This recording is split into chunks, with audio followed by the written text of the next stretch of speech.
দেখো ক্লাস 12-এর আরও একটা most important question ABTA test পেপারে SC 73-তে এসেছিল আছে। দেখো কোন আয়ন জোড়টির স্পিন অনলি চৌম্বক ভ্রামকের মান সমান। কি বলেছে? কোন আয়ন জোড়টির স্পিন অনলি চৌম্বক ভ্রামকের মান। আর এটা আমাদের আগে অ্যান্সার দিতে হলে আমাদের কি করতে হবে বলো তো? 3D সিরিজটাকে একটু জেনে নিতে হবে। 3D সিরিজ মানে কোনটা? 20 অ্যাটমিক নাম্বারের পরে 20 যে আমাদের হচ্ছে পরমাণু ক্রমাঙ্ক আছে, তারপরে 20 থেকে 30 পর্যন্ত যে অ্যাটমিক নাম্বার আছে সেইগুলো আমাদের দেখে নিতে হবে। তাহলে আমাদের 20-র পরে অ্যাটমিক নাম্বার কি আছে? স্ক্যান্ডেনিয়াম আছে 21, টাইটানিয়াম আছে 22, 23 করে আমার কোটা আছে টোটাল 30 পর্যন্ত। ওকে, তাহলে আমাদের SC মানে স্ক্যান্ডেনিয়াম এর আমাদের ইলেকট্রন বিন্যাসটা সবসময় দেখে নিতে হবে। ডি সিরিজের কিসে পড়ছে দেখে নিতে হবে সবসময়। কীভাবে যায় বলো তো? দেখো 3D1, 3D2, 3D3, 3D এটা 4 হওয়ার কথা ছিল, এটা শুধু ক্রোমিয়াম এবং কপার একটু ব্যতিক্রম দেখায়, বাকি সব সমান।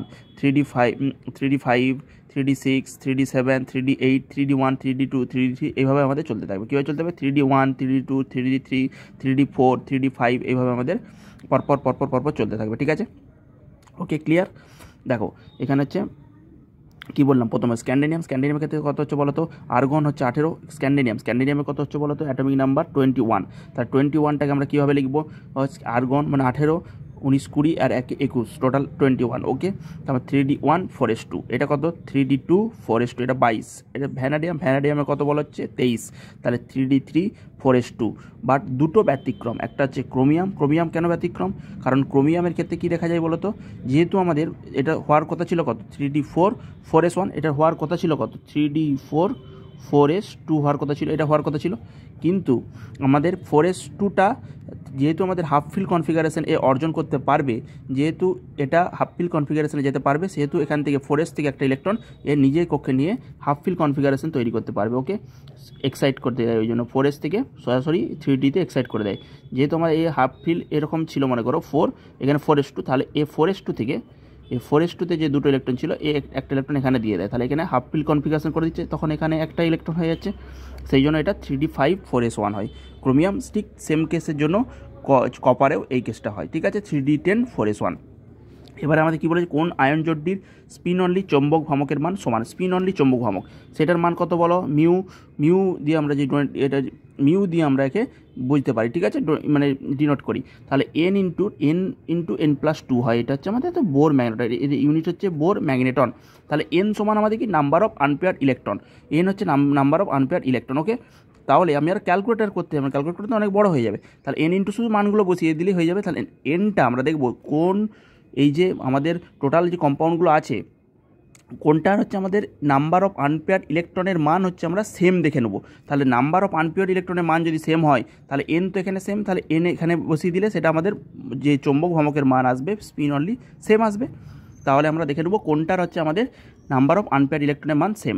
দেখো ভ্যানাডিয়াম 2+, মানে দেখো তো 3D3 4s2, 3D3 4s2, তাহলে 2+ বলেছে। 2+ মানে কি? 4s2 থেকে দুটো ইলেকট্রন বেরিয়ে যাবে, তাহলে 3টে আনপেয়ার্ড ইলেকট্রন। এর নাম্বার অফ আনপেয়ার্ড ইলেকট্রন কত? কি হচ্ছে আমাদের ভ্যানাডিয়াম 2+। ভ্যানাডিয়াম 2+ এর কি বলো? ভ্যানাডিয়াম 2+ এর আনপেয়ার্ড ইলেকট্রন দেখো, ভ্যানাডিয়াম আছে, এটা ভ্যানাডিয়াম থেকে 2+ দিলে কত? ইলেকট্রন দুটো বেরিয়ে যাচ্ছে। এর আনপেয়ার্ড ইলেকট্রন আমাদের হচ্ছে সবসময় 3 হচ্ছে আনপেয়ার্ড ইলেকট্রন। ওকে, তাহলে তারপরে আছে কি? টাইটানিয়াম 2+, আগে আমরা লিখে নেবো টাইটানিয়াম 2+। এর আনপেয়ার্ড ইলেকট্রন কত বলো তো? টাইটানিয়াম দেখো, টাইটানিয়াম কম্পাউন্ড এটা 3D2 সিরিজ, তাহলে 4s2, তাহলে এর আনপেয়ার্ড ইলেকট্রন হচ্ছে নাম্বার অফ, এগুলো সব নাম্বার অফ n। ওকে, এগুলো হচ্ছে n ইজিক্যাল টু এটা। ওকে, নাম্বার অফ আনপেয়ার্ড ইলেকট্রন মানে এই এনটা, এই এনের মান যার ক্ষেত্রে আমাদের সেম বেরোবে সেটাই হচ্ছে আমাদের অ্যান্সার। মানে ভ্যানাডিয়াম 2+, টাইটানিয়াম 2+, এটা নিশ্চয়ই আমাদের রং দিয়েছে। তাহলে Fe2+ এর যদি আমরা দেখে নিই, এখান থেকে দেখে নাও Fe2+টা। Fe2+ এর ক্ষেত্রে কী হবে? নাম্বার অফ আনপেয়ার্ড ইলেকট্রন Feর বলতে কত বলো তো? 4s2টা থেকে দুটো ইলেকট্রন বেরিয়েছে, তার 3D6 মানে কি?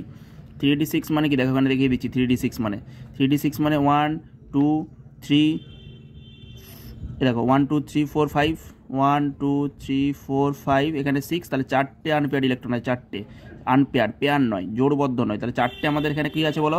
আনপেয়ার্ড ইলেকট্রন আছে, জোড়বদ্ধ নয়। তাহলে এখানে কত হবে? এটা বলো 4, n সমান 4। ক্রোমিয়াম 2+, দেখো এই তো ক্রোমিয়াম 2+, এখান থেকে একটা ইলেকট্রন বার করে দিলে কত হচ্ছে বলো তো?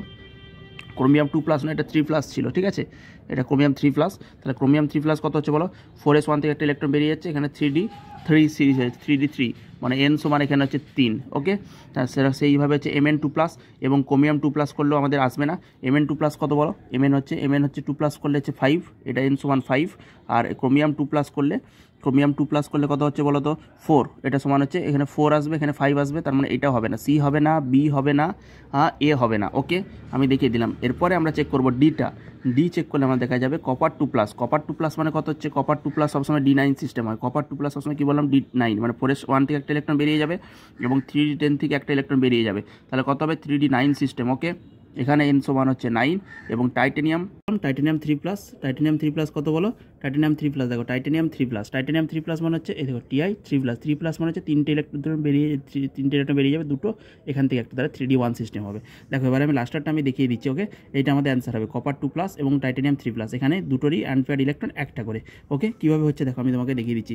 আমি যদি এখানে হচ্ছে কপার নিলাম সিইউ যদি কপার নিলাম, তাহলে কপারের হচ্ছে ক্ষেত্রে আমাদের কী বলো, কপার হচ্ছে আমাদের হচ্ছে কত সিস্টেম বলো, কপার হচ্ছে 29 সিস্টেমটা ওকে।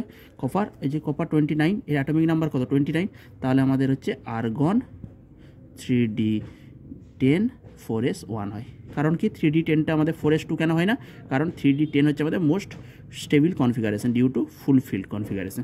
তাহলে কপার আমাদের কত দিয়েছে 2+ বলেছে, তাহলে কপার 2+ যদি আমরা এখানে বানাই, তাহলে কপার হচ্ছে বলেছে 2+ বলেছে, তাহলে কত বলো তো আর্গন হচ্ছে দুটো ইলেকট্রন বেরিয়ে যাবে, তাহলে 3D9।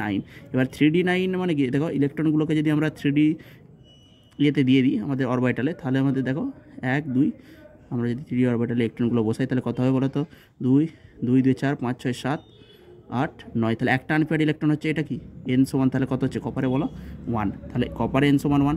আর Ti3+এরও এই যে টি হচ্ছে আমাদের কত দিয়েছে Ti3+, তাহলে Ti3+এরও কত হবে দুটো, আর একটা ইলেকট্রন চলে গেলে দুটো, আর একটা ইলেকট্রন চলে গেলে এটা হচ্ছে আমাদের 3D1 হয়ে যাবে, ঠিক আছে। আর Ti3+এরও আমাদের কত n সমান 1 ওকে, 3D1 হয়ে যাবে এটা, ঠিক আছে। Like and subscribe the channel for more and more concept crack IIT JEE NEET okay.